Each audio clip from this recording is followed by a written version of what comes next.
Good morning, everyone! Breakfast time. Scrambled egg with moringa leaves.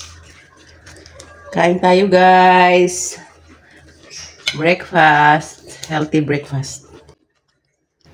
At dahil wala na kaming palaman, guys, gagawa ako ng palaman. Scrambled egg with moringa leaves. Ayan, guys. Mix lang natin yung mga ricado natin. And then, ilagay natin ang ating malunggay. Of course, guys, hinugasan ko na po yan, guys. And then, lagyan natin ng asin at konting bitchin at konting pepper powder, paminta. Ayan, mix lang po natin yun, guys.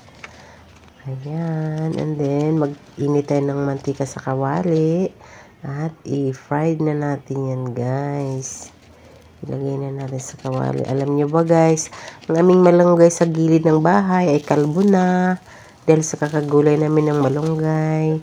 At dahil masustansya po talaga ang malunggay, guys. Thanks for watching, everyone. Bye. God bless. Let's eat our breakfast.